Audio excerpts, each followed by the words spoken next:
Mas essa aqui eu quero falar um pouco sobre a revolução global do discipulado.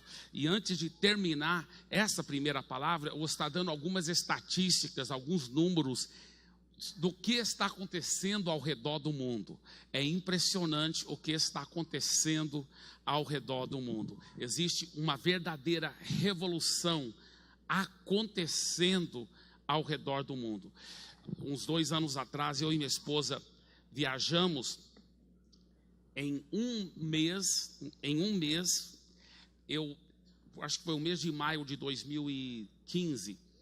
Em um mês, eu preguei 73 vezes em 8 nações diferentes. Então isso incluía todas as viagens, 8 nações diferentes da Ásia, Vietnã,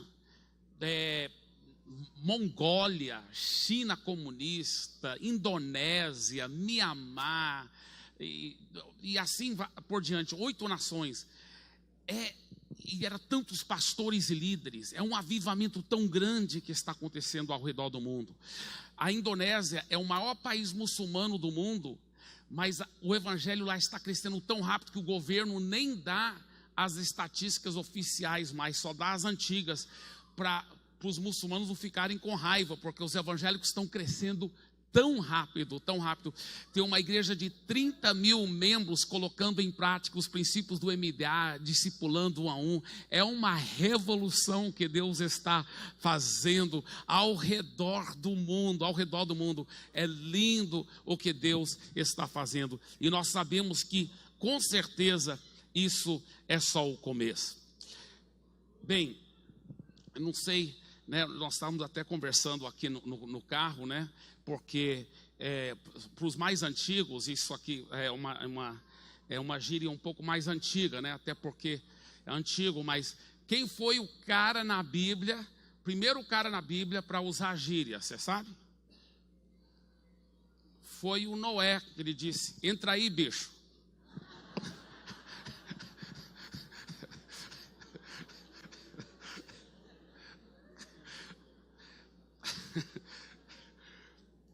Aí teve um cara que queria ser espertinho com Deus, né? Falou: Senhor, quanto que para o Senhor é 1 milhão de anos? Deus falou: 1 milhão de anos para mim, meu filho, é como se fosse 5 segundos. 5 segundos. 1 milhão de anos para mim é como se fosse 5 segundos. Mas ele era espertinho, né? Isso era só a introdução. Aí ele falou: e quanto que para o Senhor é 1 milhão de dólares? Deus falou assim: é como se fosse 10 centavos. Ele falou: o senhor podia me dar 10 centavos? Aí Deus falou: claro, meu filho, aguarda só 5 segundos.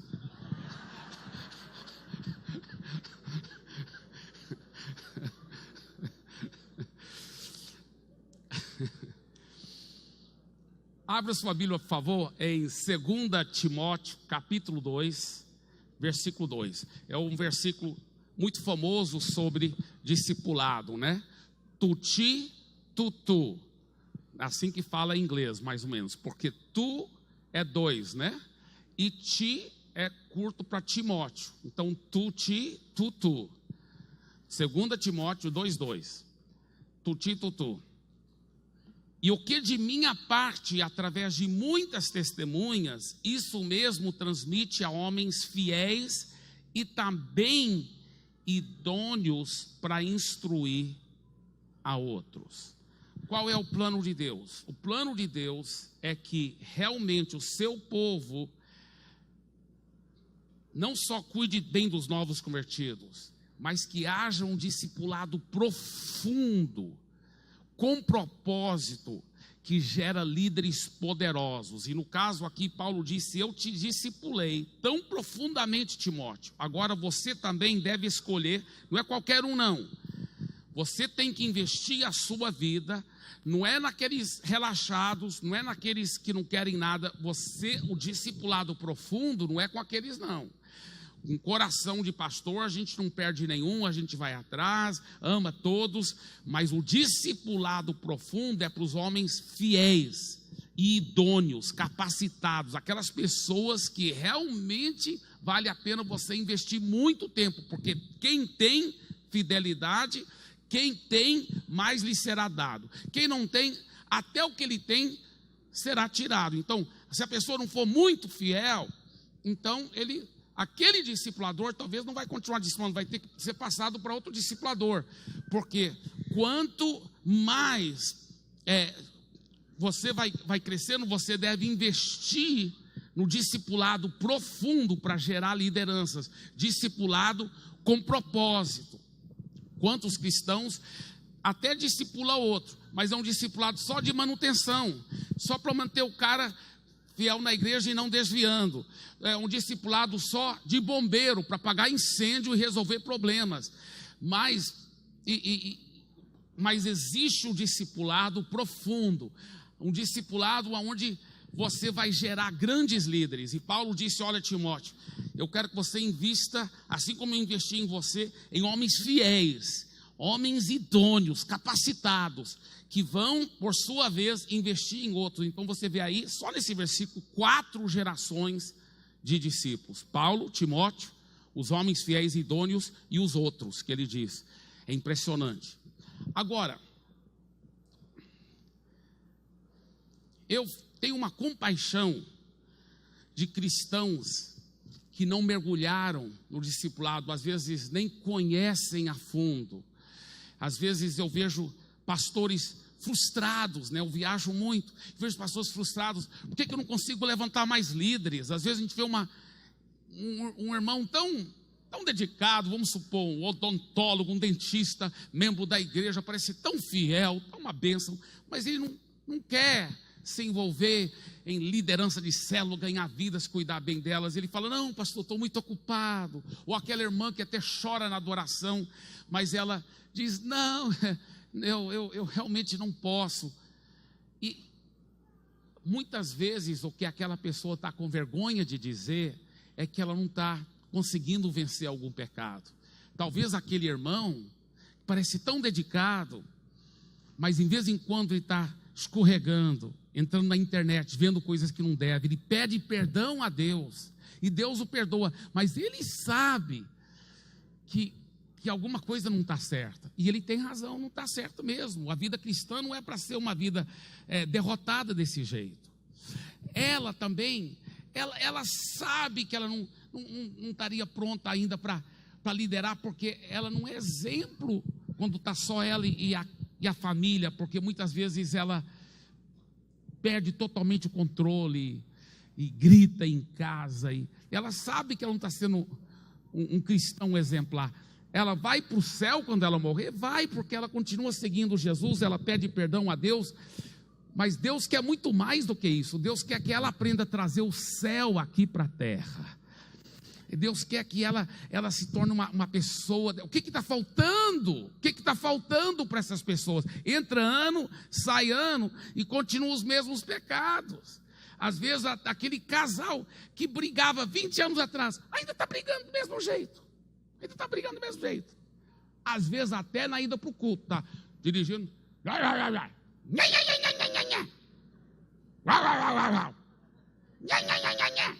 Cala a boca, está chegando perto da igreja. Tudo bem, mas depois nós vamos continuar essa conversa, viu? Aí chega na igreja: paz, irmãos. Está faltando o quê? Discipulado profundo. Está faltando discipulado profundo. Agora, qual o modelo bíblico desse discipulado? Muitas vezes nós temos falado sobre isso, obviamente, mas hoje eu quero pegar pelo outro prisma. Eu quero falar do modelo através de uma outra forma, de como não discipular. Qual é a forma qual não é a forma correta de discipular? Porque aí muitas vezes nós aprendemos também através dessa forma. Então, como não fazer discípulos, tá? Primeira maneira, como não fazer discípulos? Através do modelo de competição. Modelo de competição. Muitas vezes o discipulador está muito inseguro, e ele realmente se sente inseguro quando ele está investindo em alguém que é muito bom, e ele esquece que se ele desse muito, até para aquela pessoa que é melhor do que ele ele ia crescer junto com o seu discípulo. Muitos dos homens que eu tenho investido na vida deles, como meus discípulos, como o pastor Geraldo, o pastor Sandro, o pastor Sabá, eu considero em muitas áreas eles são muito melhores do que eu. Mas quanto mais eu fico investindo neles, eu também estou aprendendo com eles, e eu cresço junto com eles. Então, você tem que se sentir inseguro, mas Saul se sentia muito inseguro, porque Davi estava sendo um grande sucesso. Sabe, quando a pessoa se sente insegura, é porque ela não sabe quem ela é em Cristo. A identidade dela está baseada no que ela faz, e não em quem ela é. Então, se o discípulo começa a romper mais do que ela se sente insegura, porque a identidade dela é baseada em que ela faz. Ela não está produzindo tanto quanto o discípulo. Era o caso do Saul. Aí ela começa a jogar lanças, um ungido jogando lanças em outro ungido. Que coisa horrível, que coisa feia. É um modelo por competição. Então nós devemos querer realmente investir no discípulo, sabendo que nós somos quem nós somos em Cristo, e porque nós somos completos em Cristo, não temos que fazer nada para provar quem nós somos. Então, se o discípulo é melhor do que nós, amém, vamos aprender com ele e crescer junto com ele naquelas áreas. Outra forma de não fazer discípulos, o modelo por omissão. O modelo por omissão. Você vê que o Davi cuidou do seu filho Absalão desse jeito, por omissão. O Absalão tinha feito tanta coisa errada e Davi não corrigia. Sabe, tem líderes de célula, discipuladores, pastores que não sabem corrigir, que não sabem chamar atenção. Eles ficam aguentando em nome do amor, em nome do carinho, ficam aguentando cada coisa errada. E depois, o pior, muitas vezes quando vão corrigir, aguentou muito, aí corrige da forma errada, da maneira errada, na frente dos outros, ou com palavras, ou do púlpito, ou de reuniões e liderança, dando indiretas.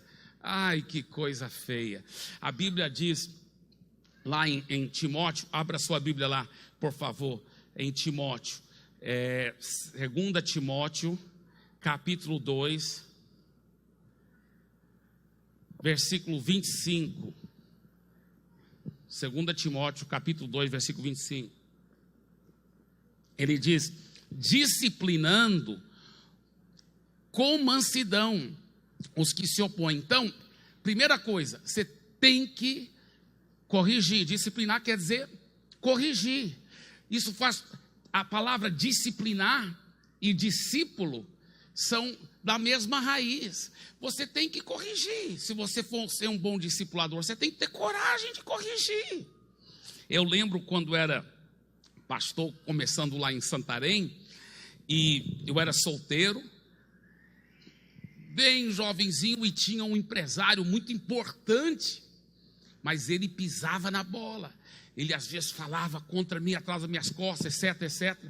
E eu falei comigo mesmo, eu sabia, Deus tinha me mostrado, você não é um líder tão bom ainda, meu filho, porque você não tem a coragem de corrigi-lo. E aí eu orei, preparei tanto. Aí em particular, eu fui corrigi-lo. Eu chamei ele com muito amor e falei: olha, você é mais velho do que a mim, eu te respeito tanto, como um filho respeita o pai mesmo, mas é porque eu te amo que eu tenho que falar isso. E eu falei em particular, e o corrigi. Foi tão bom. Eu sei que naquele dia eu cresci muito em liderança. E não foi a última vez que eu corrigi, eu tive que corrigi-lo outras vezes. Mas finalmente ele se quebrantou e Deus fez a obra. Ele se tornou um dos liderados mais leais que nós temos até hoje. Um grande homem de Deus, grande homem de Deus. Então, você tem que corrigir. Você tem que ter a coragem de chamar a pessoa e com muito amor corrigir. Você não pode ficar passando a mão por cima, achando que, em nome do amor. Tem muita gente que pede, não, eu perdoo. Eles acham que estão sendo muito espirituais. Não, você está sendo covarde, você não está tendo coragem de corrigir a pessoa. E você fica empurrando debaixo do tapete, e um dia aquilo vai explodir. Um dia aquilo, filho que não é disciplinado, um dia ele bate no pai. Um dia ele que vai disciplinar o pai, ele que vai bater no pai. Então, é muito, muito, muito sério isso. O que mais ele fala? Disciplinando com mansidão. Tem que falar, mas tem que falar com muita mansidão. E eu já tive líderes que falaram, pastor, eu concordo que é para falar com mansidão, mas tem alguns casos que a cabeça é tão dura, que se a gente não falar de uma forma mais dura, ele não vai compreender. Eu falei para ele, mas a Bíblia fala que é para disciplinar com mansidão. Pastor, mas alguns casos não é com mansidão. Aí eu levo para o versículo anterior, versículo 24. Ele fala assim, ora, é necessário que o servo do Senhor não viva a contender, e sim deve ser brando para com todos. Diga todos. Se você fizer um estudo profundo dessa palavra todos no grego, quer dizer todos mesmo. É para ser brando com todos, até aqueles cabeça duro. Não é o que você fala que machuca as pessoas, é como você fala. Então, quando você tem a coragem de corrigir com brandura, com mansidão, rapaz, é uma coisa impressionante como você discipula profundamente a pessoa, e ela muda mesmo, o caráter dela muda. Quantas vezes meus discípulos já chorando falaram, obrigado por ter a coragem de me corrigir, de não passar a mão por cima mesmo dos meus erros.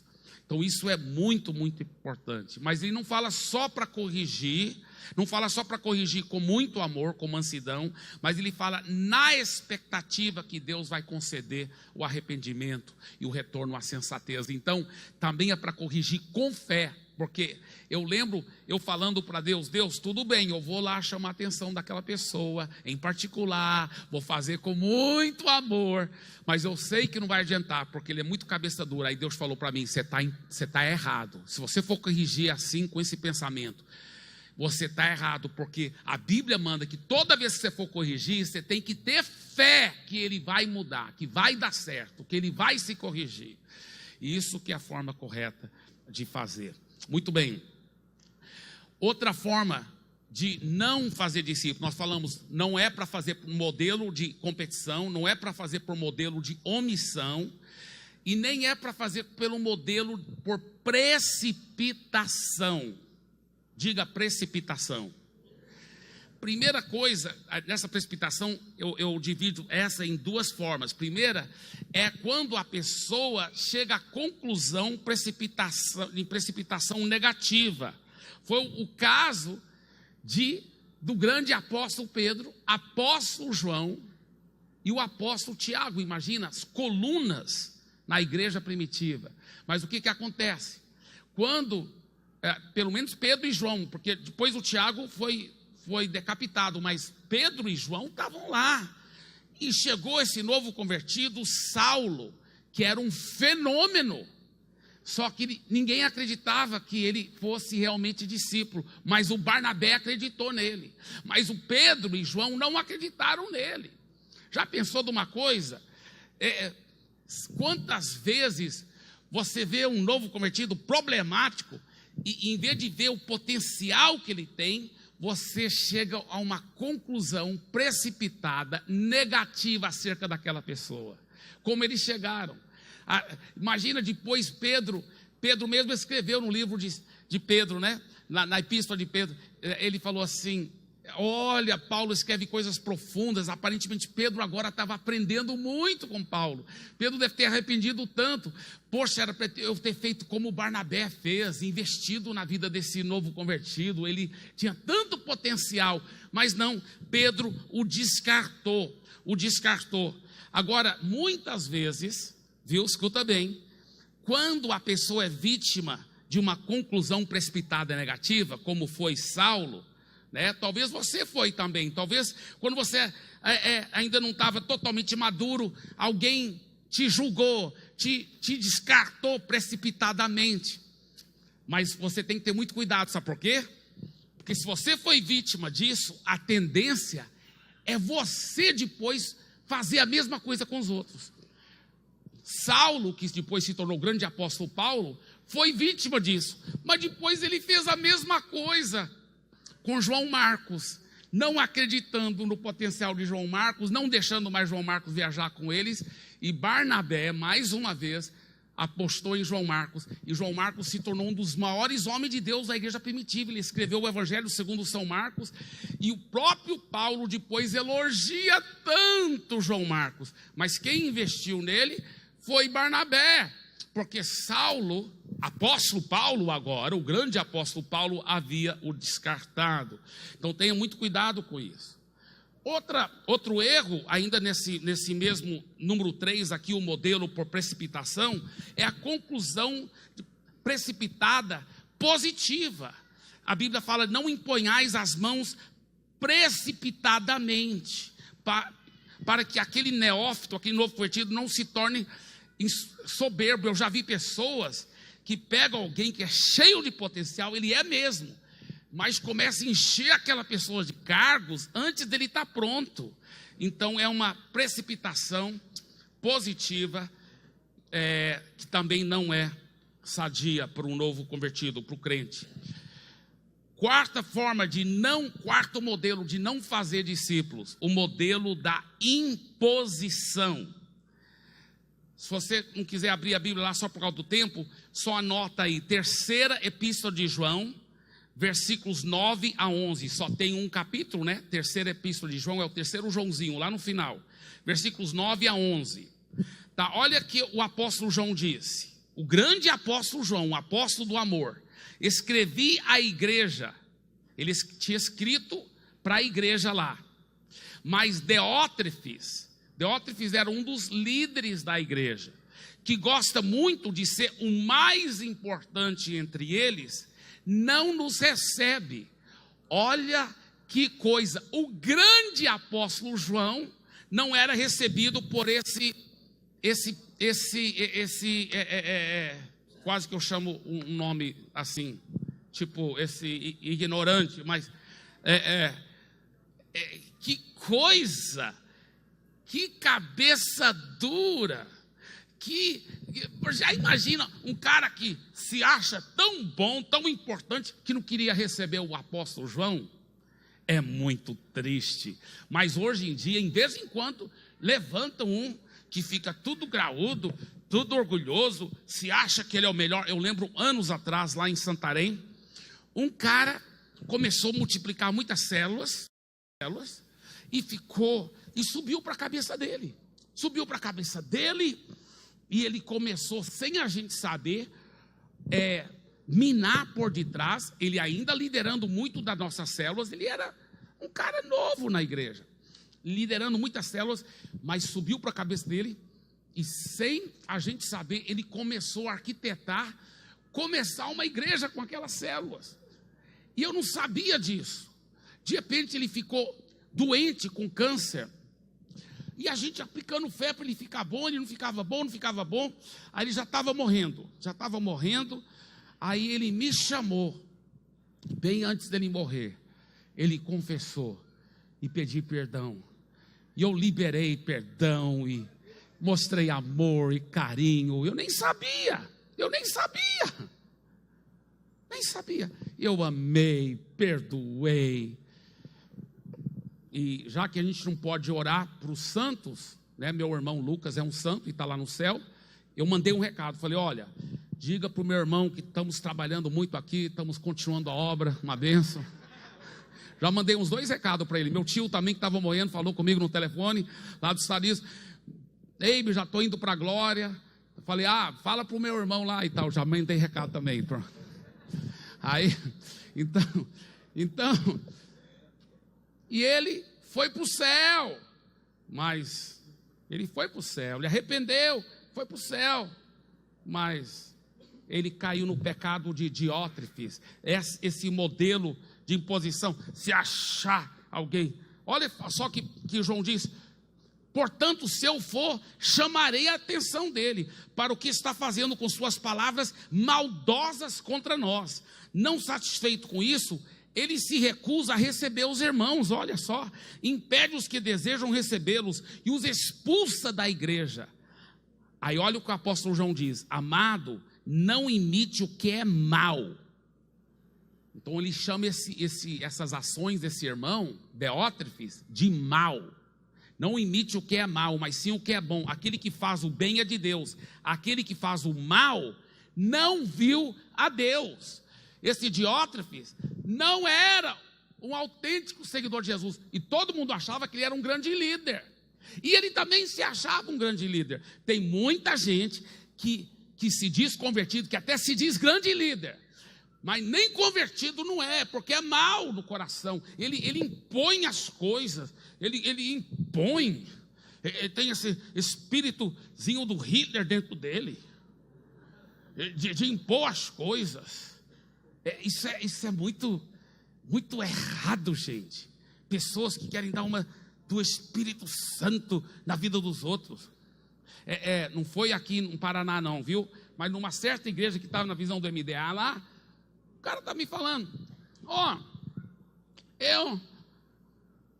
um cara jovem, com idade de casar. Ele falou: eu orei, senti de Deus que era a irmã fulana, uma jovem exemplar também. E aí eu fui, falei com meus pais, todo mundo concordando. Eu ia falar com a jovem, mas eu só queria pegar a bênção do meu discipulador também. Aí eu fui falar com o discipulador falou assim: acho que você deve, eu acho que foi 6 meses, você deve orar por 6 meses ainda, primeiro. Ele falou: tudo bem, mas qual é a razão? Tem alguma razão que você acha que eu devo orar? Não, é só porque eu sinto isso. Quando eu ouvi essa história, me deu vontade de engasgar aquele cara. Que coisa feia. Isso não é discipulado não, isso é discipaulada. Aí que eu até dou razão, discipulado, estou fora, discipulado. Está totalmente errado. Irmãos, esse tipo de impor, a Bíblia fala que é pecado ser dominador. É pecado você dominar sobre as pessoas. Isso é pecado, isso é errado. Você não deve submeter à dominação. É pecado você estar se submetendo à dominação. Assim como seria pecado você ficar submetendo a um pastor que está abertamente adulterando, um discipulador que está adulterando. Todo mundo sabe que ele todo dia sai com amante, todo mundo vê ele saindo com amante, traindo a esposa. E aí, não, vou continuar debaixo da liderança de um cara desse. Um cara que está dominando, está em pecado também, do mesmo jeito. A Bíblia que fala que é pecado o líder ser assim. E muitas vezes nós temos tolerado. Não, mas não é para você só sair. Não, você vai fazer como você faz com qualquer pecado da sua liderança. Você vai amorosamente chamar a atenção. Se ele não se corrigir, você fala com o líder dele. Se ele ainda não se corrigir e ninguém cuidar da situação, cai fora. Porque você está numa opressão. Agora, graças a Deus, eu não sei, porque eu sei que tem outras igrejas aqui, não sei qual a sua situação, mas essa igreja aqui, a Igreja Batista da Glória, ela é séria. O pastor aqui tem um discipulado sério, então você sempre pode recorrer, até se ele fosse assim, que ele não é, graças a Deus. Ele é um cara tão amoroso, tão quer ouvir sempre a opinião dos outros, porque um bom líder tem que ser assim como o seu pastor é. Tem que querer ouvir a opinião dos outros, tem que ser assim. Você não pode ser um cara que fica impondo, que fica dominando. A Bíblia fala que é pecado o líder de célula dominar, o discipulador dominar os discípulos. Não. Por que você comprou esse carro? Você nem falou comigo antes de comprar. Não, porque eu senti de Deus. Negativo, era para você ter falado comigo. Você sabe que eu nem gosto dessa marca. Isso é doença, meus irmãos. Isso é doença. É errado. Isso não é discipulado bíblico. Amém? Então, amém? Se não der para dizer amém, pelo menos diga amém. Então, isso é muito importante. Então, a quarta forma de não fazer discípulos, o modelo da imposição. Quinta forma de não fazer discípulos, o modelo da indiscrição. Você vê que todos estão rimando, né? Um modelo de competição, um modelo por omissão, um modelo por precipitação, um modelo da imposição e o modelo da indiscrição. O que é indiscrição? Uma das definições do dicionário, indiscrição, é o seguinte: revelação de segredos. Revelação de segredos. A inconfidência é quando o discipulador, ele acaba falando para outra pessoa. Isso, olha, a pior coisa que tem prejudicado a visão bíblica do discipulado é a imposição. São os discipuladores que querem ser Deus na vida dos outros, que querem realmente ser o Espírito Santo e impor. Isso é totalmente errado. Mas a segunda coisa que mais tem prejudicado a visão bíblica do discipulado é a revelação de segredos. É um discipulado de indiscrição, quando a pessoa não é discreta, quando ela não sabe guardar segredo. Olha, meu irmão, o que meus discípulos se abrem comigo, eu não falo para ninguém, não falo nem para minha esposa, nem para o pastor Paulo Jeff, meu discipulador, não falo para ninguém, a não ser que eu pegue a permissão dele primeiro. A não ser que eu pegue a permissão dele. É muito sério isso, é muito pecado isso, quando a pessoa espalha para os outros. Isso é horrível, muito sério mesmo, né?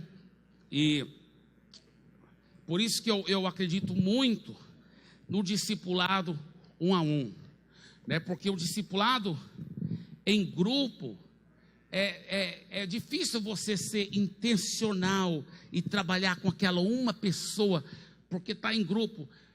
Eu também discipulo meus discípulos, não só 1 a 1, mas também em grupo. Mas eu acredito que o discipulado mais profundo é 1 a 1.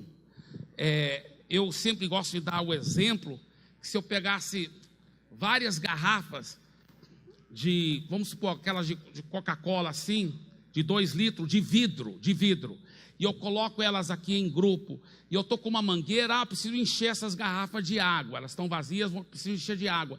Eu não vou encher 1 a 1 não, porque vai demorar muito. Então pego a mangueira e tento encher assim. Eu vou desperdiçar muita água e não vou encher as garrafas. Mas se eu colocar 1 a 1, aí eu vou encher mais rapidamente, porque é mais intencional, funciona. Outra razão também que eu não gosto do discipulado, eu prefiro o discipulado 1 a 1, eu gosto do discipulado em grupo também, mas o discipulado mais profundo é 1 a 1. Outra razão é porque nessa área de a pessoa poder se abrir, se ela sabe que ela pode confiar no discipulador dela, ela vai se abrir se tiver só ela e o discipulador. Mas tem outros co-discípulos aqui, ela fica com medo. Poxa, se eu me abrir com esses, né? Você talvez já ouviu aquela história dos 3 que subiram um monte, desesperado, querendo buscar Deus, querendo mais de Deus. Aí, vamos orar a noite toda. Eles não tinham discipulador, coitados. Estavam desesperados, querendo vencer pecado. Vamos orar a noite toda, que a gente vai vencer os pecados. Aí um teve uma bela ideia. Eu acho que a gente, enquanto estavam orando lá durante a noite, lá em cima do monte, aí um falou assim: eu acho que a gente tem que se abrir sobre os nossos pecados e orar um pelos outros. Vamos. Aí o primeiro se abriu, ele estava cometendo todo tipo, tantos adultérios, tanta coisa horrível. Aí eles oraram por ele. Aí o segundo se abriu, pior ainda do que o primeiro, pior.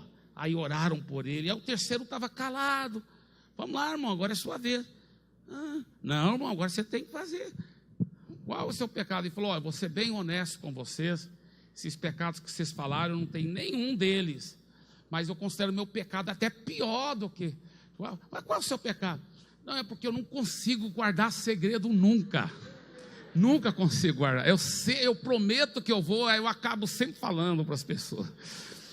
Aí, esse irmão, imagino que eles amarraram. Eu acho que está em cima do monte, até hoje amarrado lá. Mas, Então, outra forma de não discipular é o modelo da indiscrição. Sexta forma de não discipular, o modelo do ungidão. O modelo do ungidão. O discipulador irresponsável, mas que se acha tão bom. É igual aquele pai que uma vez eu estava lá no bairro Popular, evangelizando, e ele falou assim que ele tinha 16 filhos, mas com muitas mulheres diferentes.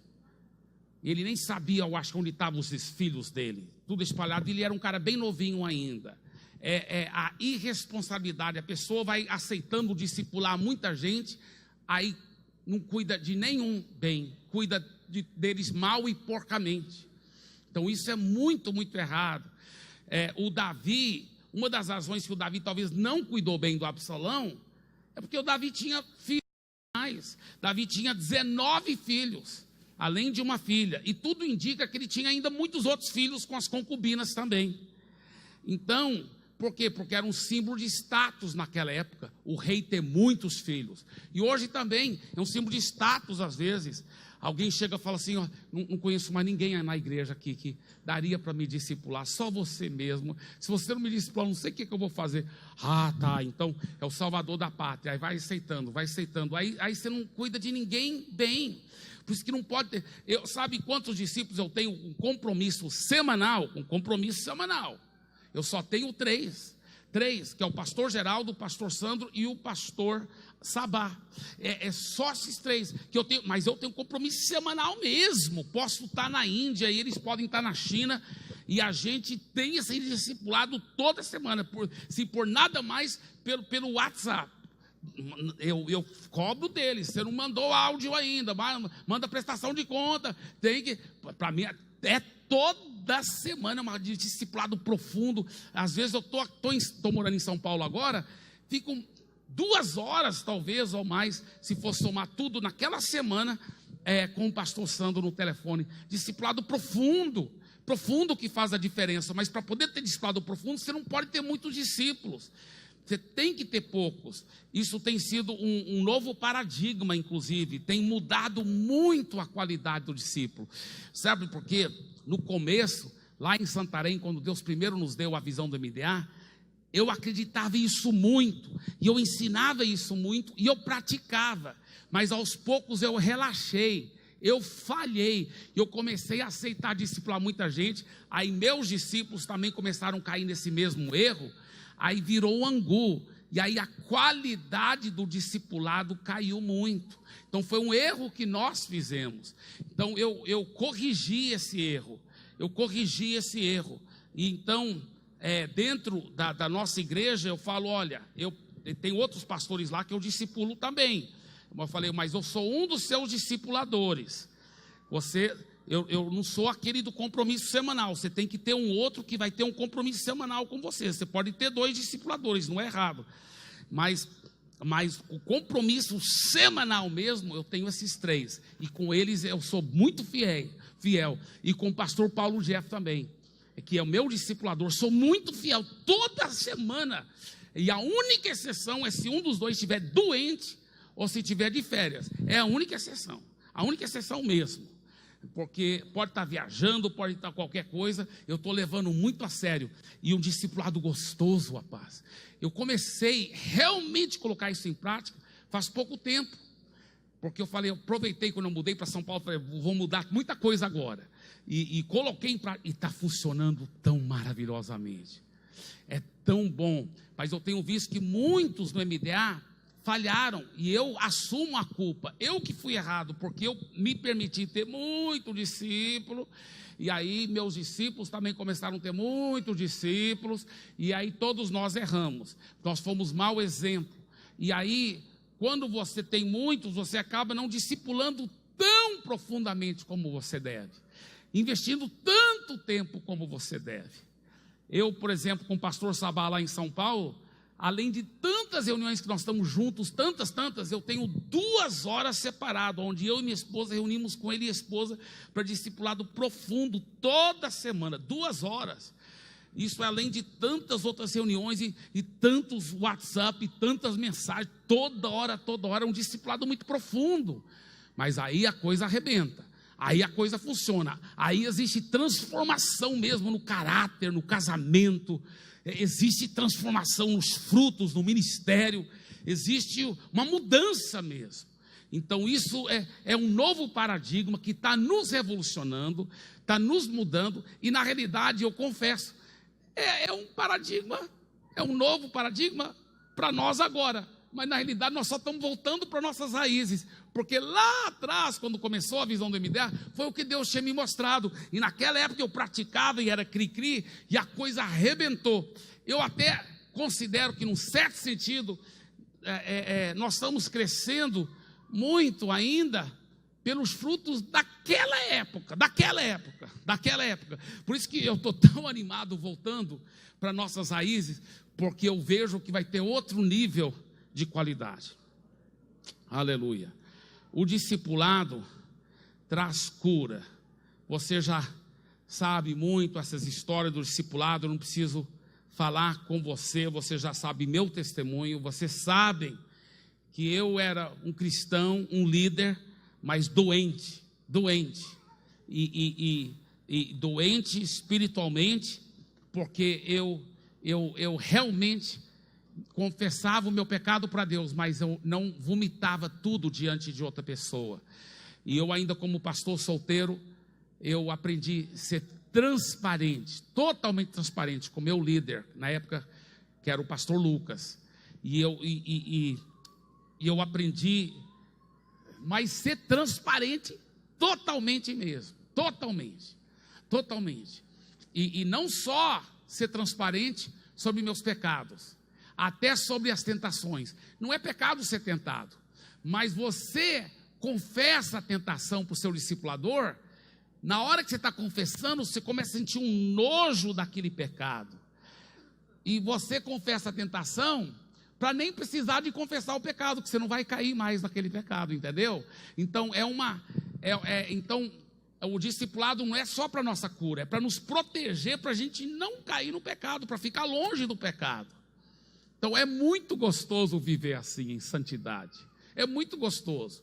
Então até ao ser tentado, mas pastor, não é pecado ser tentado, eu sei que não é pecado, mas vai correndo, confessa para o seu discipulador, ele vai orar com você, você vai sentir um nojo santo daquele pecado, você vai ficar longe do abismo, né? Isso é muito, muito importante. Deixa eu falar também sobre 4 mitos do discipulado, tá? Primeiro mito, escreve aí: seu discipulador vai resolver tudo. Tem gente que antes de entrar na visão do discipulado, ninguém cuidava deles, eles cresceram aos trancos e barrancos, eles aprenderam a depender de Deus, e mesmo assim conseguiam crescer. Aí depois entraram numa igreja maravilhosa, que pratica o discipulado, aí eles ficaram encantados, que coisa maravilhosa, estou sendo tão bem cuidado agora, essa é a melhor igreja do mundo, esse é o melhor pastor do mundo, é a melhor liderança do mundo. Só que o que aconteceu? Se eles não tiverem cuidado, por isso que o bom discipulador tem que ensinar isso para os discípulos,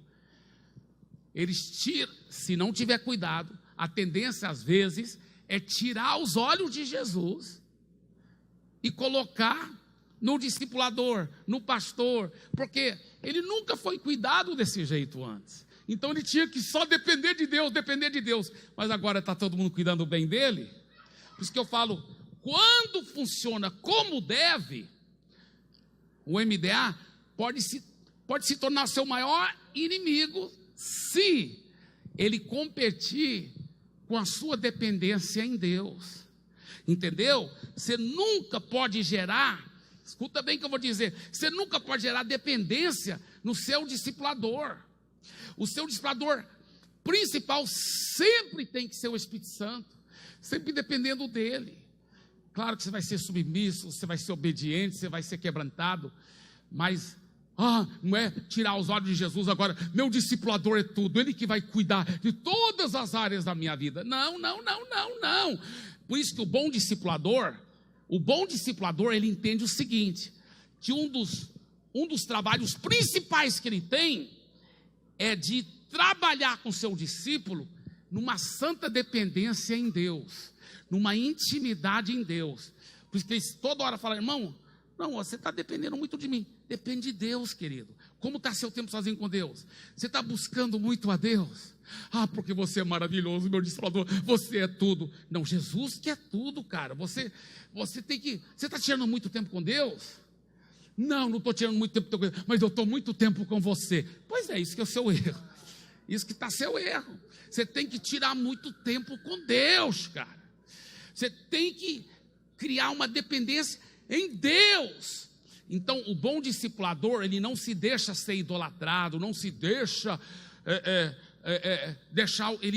ele nota quando o discípulo está tirando os olhos de Jesus e colocando nele, entendeu? Então, isso é um princípio muito profundo, muito profundo, muito profundo. Agora, segundo mito. Então, o primeiro mito é o seu discipulador vai resolver tudo. Segundo mito do discipulado: se o discipulador for bom, tudo vai dar certo em relação ao discipulado. Não necessariamente, tá? Isso é um mito. Volto a repetir, um mito. Se o discipulador for bom, tudo vai dar certo em relação ao discipulado. Realmente tem algumas coisas que um discipulador tem que praticar, tá? Por exemplo, eu já falei, ele tem que ser sigiloso. O confidente tem que ser de confiança. Eu já falei, ele não pode ser um dominador. Se você estiver numa boa igreja e tem um discipulador dominador, procura corrigi-lo. Se ele não se corrigir, fala com o líder dele. Se ainda não corrigir um caso, pede para o pastor te providenciar um outro discipulador. Mas não se submeta a um dominador, entendeu? Porque é errado. Ele não pode ser um manipulador, um controlador. Ele não pode assumir o papel do Espírito Santo. Ele tem que saber corrigir do jeito certo. Às vezes, você encontra, especialmente novo convertido, mas às vezes até crente antigo também, que é o famoso crente chupetinha. Já viu o crente chupetinha? Ele precisa tanto de atenção. E se você não der atenção para ele, pastor passou por mim, nem falou comigo. E ninguém da célula falou comigo também. Eu não vou para a célula essa semana, eu não vou. Não vou para o culto também, não vou. É o crente chupetinha. Eu não vou mais, também não vou. Eu fiquei bravo porque o pastor foi chamar a atenção, ele está sendo um dominador. Não é dominador nada, é só porque te ama, rapaz. Não é dominador. Você está agora já indo para o outro extremo. Ninguém pode nem chamar a sua atenção, nem te corrigir. Não, eu não vou mais, eu não vou. Eu não vou mais para a célula, eu não vou mais para o culto. Eu não vou. Aí, sabe o que eu falo para as pessoas? Você tem lá na sua célula, irmão, um crente chupetinha. Sabe o que eu falo? Você vai ficar assustado com o que eu vou dizer. Você deve mimá-lo mesmo. Pastor, deixa eu explicar. Você vai atrás. Primeiro, depois eu falo o que você faz depois, tá? Mas primeiro você vai atrás. Você mima ele, você vai atrás. Irmã, nós te amamos tanto. Volta para Jesus, volta para céu. Toma chupetinho aqui, toma. Eu te amo. Eu te amo tanto. Toma chupetinho, volta para Jesus, volta para o céu. Não, nós não abrimos mão de você. Não.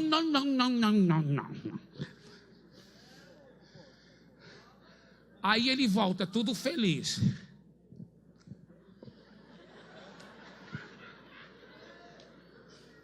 Aí ele volta. Amém, esses irmãos são uma bênção. Aí depois que ele voltou e está tudo feliz, não está ferido mais, está tudo curadinho por dentro.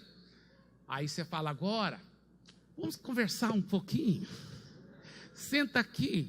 E aí com muito amor e carinho, não amor e carrinho, amor e carinho, você vai corrigi-lo. Porque aí que está o segredo. Olha, qualquer cirurgia funciona se for um bom cirurgião e se tiver anestesia antes. Mas tem gente que quer corrigir o cara que está tudo ferido. Ele está lá, não vou. Você está muito errado mesmo. O cara, aí que não volta mesmo. Está entendendo? Você foi tentar dar uma cirurgia sem dar anestesia primeiro você tem que conquistar. Você conquista o coração dele primeiro, aí você vai conquistar os ouvidos dele para sua correção. Tá? Diga, conquista o coração primeiro, aí conquista os ouvidos. Aí depois de você conquistar os ouvidos, você vai conquistar até as mãos dele. Ele vai ser uma pessoa que vai produzir muito fruto para o reino de Deus. Mas sempre vai nessa ordem: coração, ouvidos e depois as mãos. Amém? Então isso é um grande princípio. Que mais que eu estava falando? Nós estamos no segundo mito. Se o discipulador for bom, tudo vai dar certo em relação ao discipulado. Não. Às vezes o discipulador está fazendo tudo isso que eu estou falando. Tudo isso ele está falando. Mas mesmo assim, não deu certo o discipulado.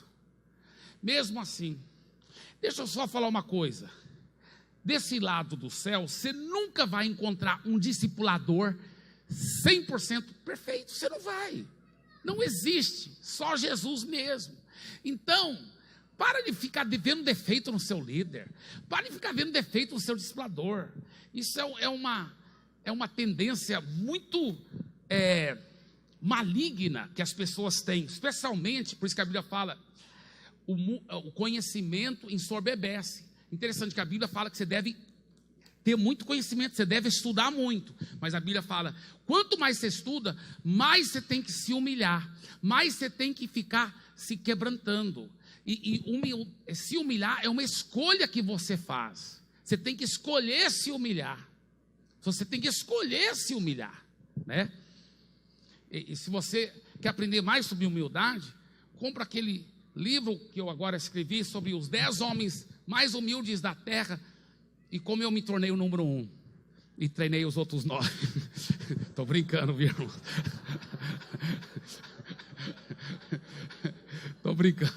Estou brincando. Não, eu já não sou humilde, eu já superei essa fase, eu sou trimilde, porque tem o humilde, tem o bimilde e tem o trimilde. É brincadeira, irmãos, é só brincadeira, só para descontrair. Mas a humildade é uma escolha que você faz. Então, quanto mais você conhece, você tem que escolher se humilhar. Isso é muito profundo. Veja bem, a Bíblia fala que o saber soberbece. E as pessoas muitas vezes começam a estudar um pouco e sobem para a cabeça delas. Claro que eu conheço muita gente muito estudada, bem humilde. Então, claro que a Bíblia fala que você deve estudar muito, mas você tem que vigiar, porque eu já vi pessoas que qualquer coisa que o líder fala, já estão questionando. Sempre eles estão questionando, sempre eles são críticos.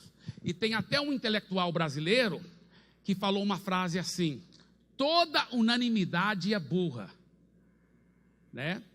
Em outras palavras, se você só concorda com o que o seu líder está falando, você está sendo burro.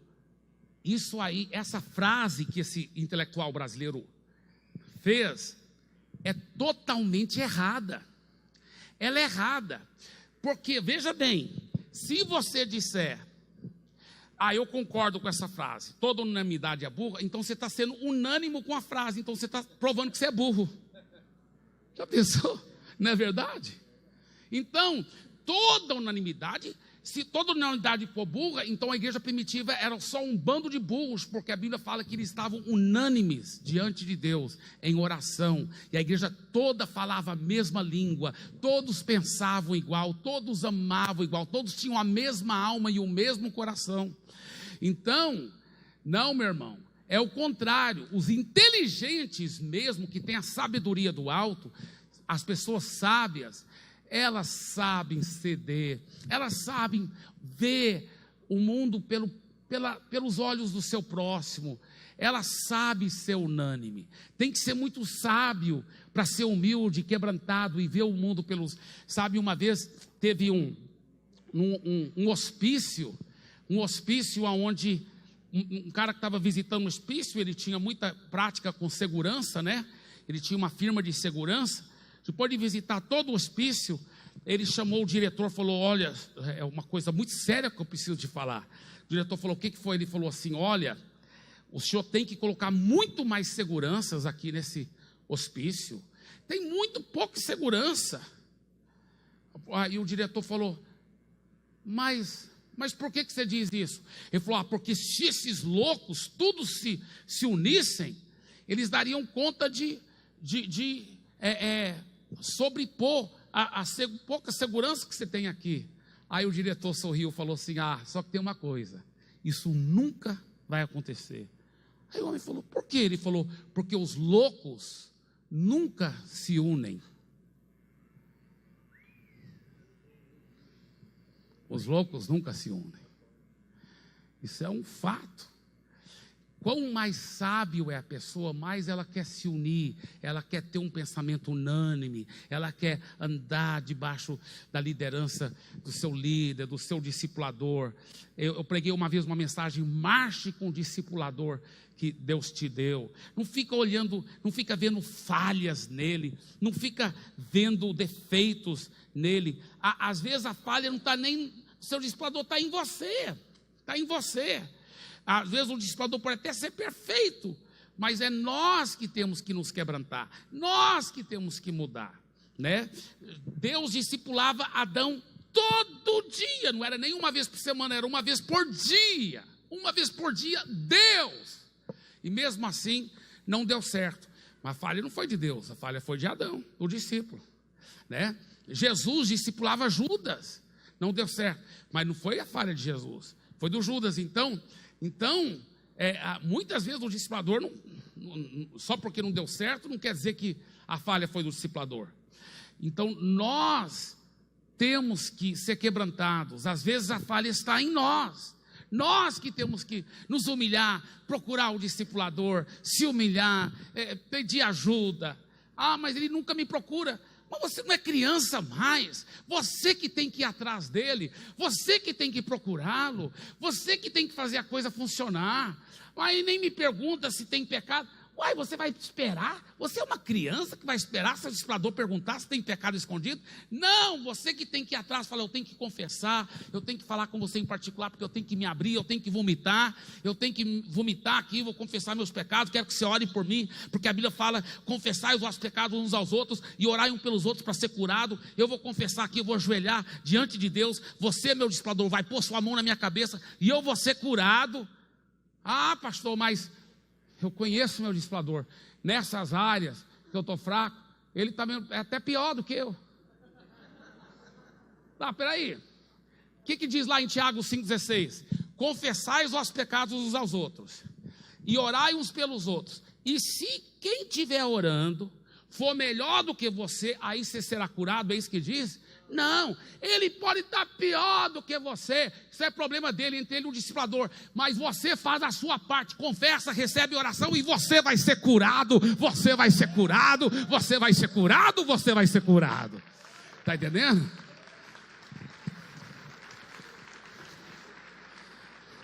Depende de você, viu, discípulo, para o seu discipulado funcionar.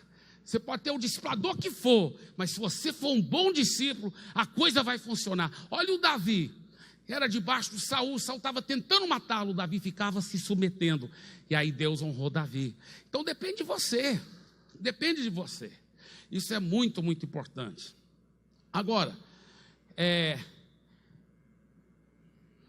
outro mito que eu já falei, né? Mas eu vou repetir: se alguma coisa não deu certo, olha o mito.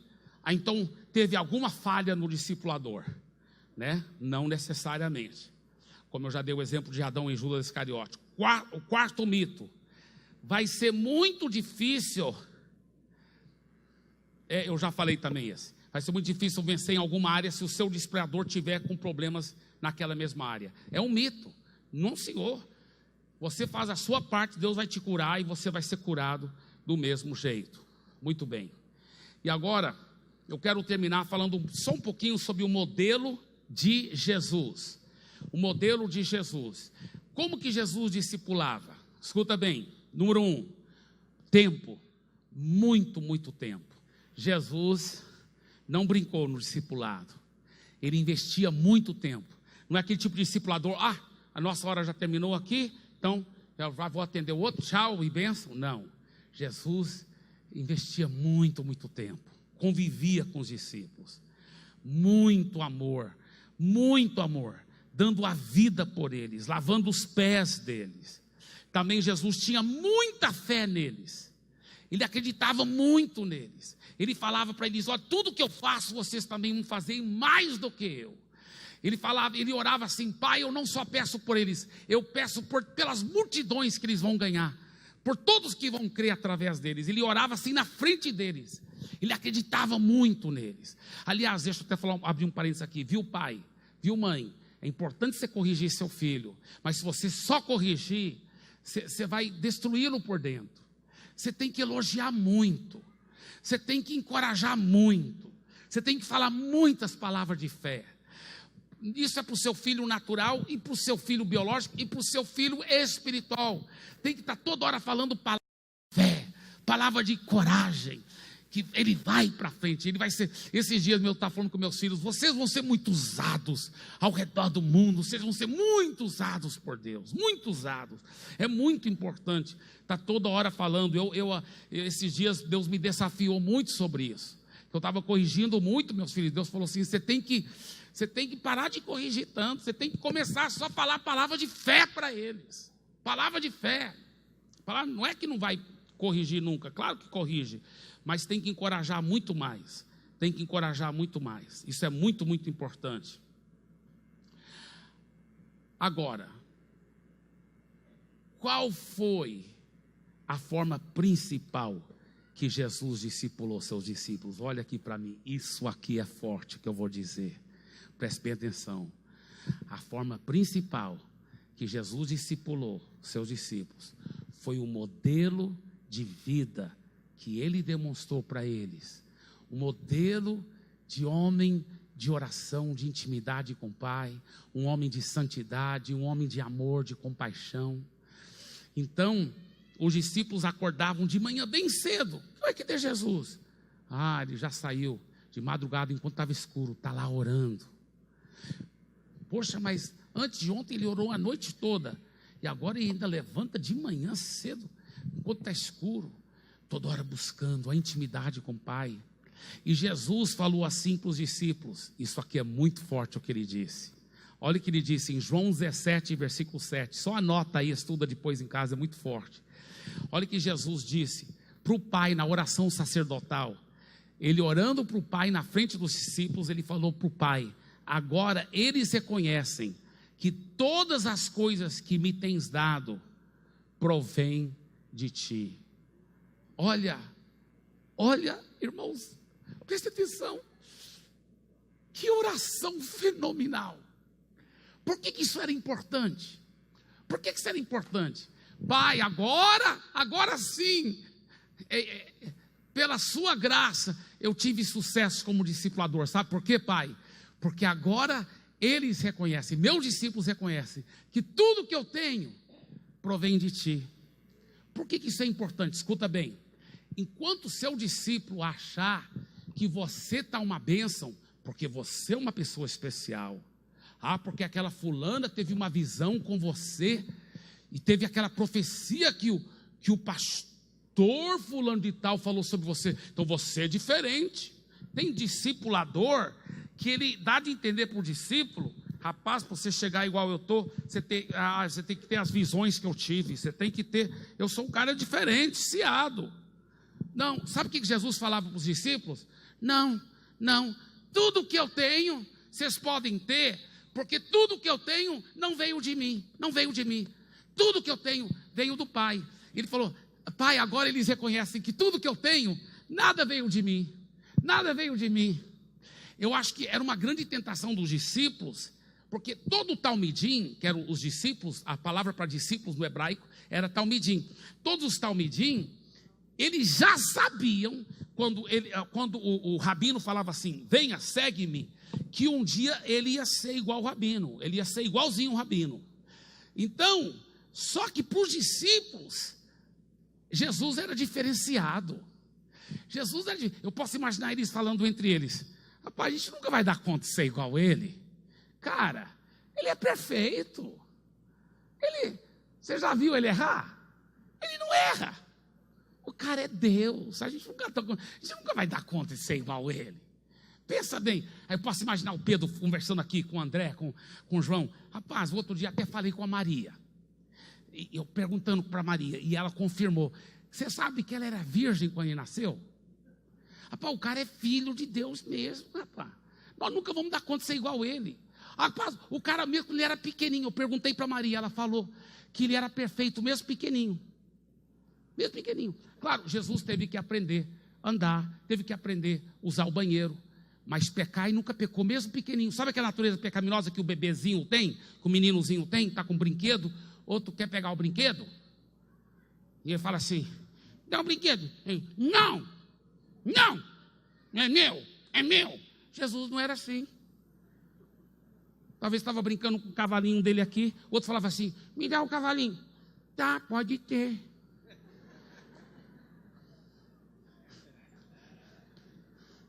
Jesus era assim. Ele nunca errou. Ele nunca fazia: não é meu. Ele não fazia, ele nunca fez. Ele não teve essa natureza pecaminosa. Pode ter, cavalinho, pode ter.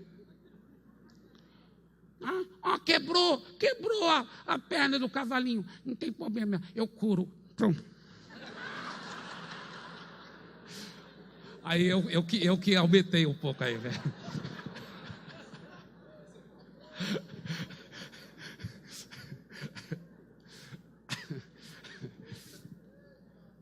Aí, eles falando entre eles: rapaz, nós nunca vamos ser igual o cara, rapaz. Ele é perfeito. E Jesus falava: não, Senhor. Olha, eu me esvaziei, quando eu vim lá de cima, eu me esvaziei. Tudo que eu faço, eu só faço pela força dele, por causa da minha intimidade com ele. Eu não faço nada de mim mesmo, eu só faço o que eu vejo ele fazer na minha intimidade. Eu não falo nada de mim mesmo, eu só falo o que eu ouço. Se vocês tiverem a mesma intimidade que eu tenho com o Pai, tudo que eu faço, vocês podem fazer e até mais. Mas qual o segredo, Jesus? É minha intimidade com o Pai. Por isso, irmãos, pensa bem, nunca houve ninguém que pregou como Jesus. Quando ele pregava, as multidões ficavam dominadas. Nunca houve um mestre como Jesus. Nunca houve alguém para curar como Jesus. Nunca. Mas você nunca vê os discípulos falando: Jesus, ensina-nos a curar, ensina-nos a pregar, ensina-nos a ensinar. O que eles pediram? Jesus, já que o segredo dos segredos é a sua intimidade com o Pai, Jesus, então nos ensina a orar. Porque aí nós sabemos que todas as outras coisas vêm como reboque. Se eu tiver intimidade com o Pai que o Senhor tem, eu vou pregar como o Senhor prega, eu vou ensinar como o Senhor ensina, eu vou curar como o Senhor cura, eu vou detonar, eu vou romper. Amém? Essa é a revolução do discipulado. A revolução global do discipulado é você viver essa vida na intimidade com Deus, de tal ponto que os seus discípulos falam assim: rapaz, eu vou seguir esse cara onde ele for, porque eu quero essa intimidade com Deus também. Minha vida vai mudar. E você sabe que a revolução do discipulado está sacudindo o mundo todo. Coisas emocionantes estão acontecendo. Só para você ter uma ideia. Olha só. Cada semana, sabe quantas novas pessoas estão convertendo? Por semana. Por semana. Qual a população de Londrina? 540 mil pessoas na população de Londrina. Sabe quantas pessoas novas estão convertendo toda semana no mundo? 1.218.000 pessoas convertendo toda semana.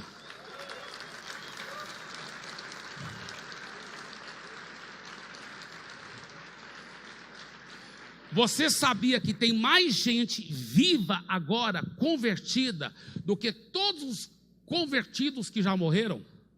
Tem mais gente viva, convertida agora, do que todos os convertidos que já morreram, porque o avivamento está assim, exponencial. Os anjos escrevem o nome de todo mundo lá no livro da vida. Rapaz, os anjos lá tá dando muito trabalho, é muito anjo, é muita caneta de ouro. Vai, outra, acabou a tinta. Vai.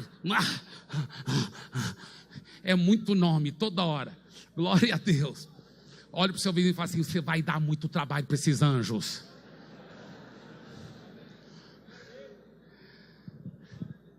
Islamismo. O islamismo está crescendo, pastor Eibe. Tá. Mundialmente, a taxa de crescimento do islamismo é 2,7%. E o islamismo já é bem maior do que o budismo ou hinduísmo, porque já há muitos anos que é maior. Mas o budismo e o hinduísmo também está crescendo com uma taxa de 2,7%. Agora, o cristianismo, não estou falando daquele cristianismo ralo, de cristão nominal, estou falando de cristãos nascidos de novo. Esse tipo de evangelicalismo, cristianismo autêntico, está crescendo. Sabe qual é a porcentagem? Do islamismo é 2,7%. Do cristianismo é 6,9%. É 250% mais rápido que o islamismo. Nós vamos ganhar a guerra, meus irmãos. Nós vamos ganhar o mundo para Jesus. Toda a terra será cheia da glória do Senhor, como as águas cobrem o mar.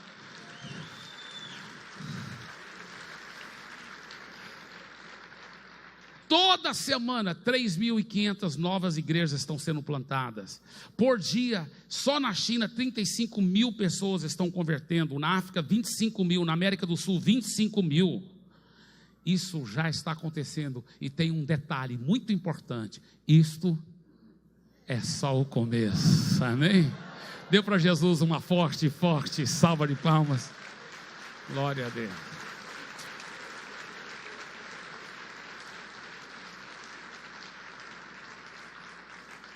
Fique em pé, feche os seus olhos.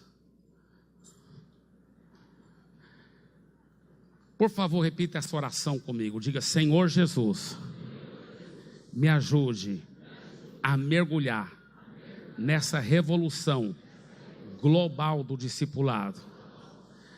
Não um discipulado falso, de dominar, de controlar a vida dos outros, ou de espalhar os segredos, mas um discipulado sério, amoroso, de servo, que ajuda a pessoa a ser íntima com o Senhor, que se dá do seu tempo e serve como modelo de intimidade com Deus.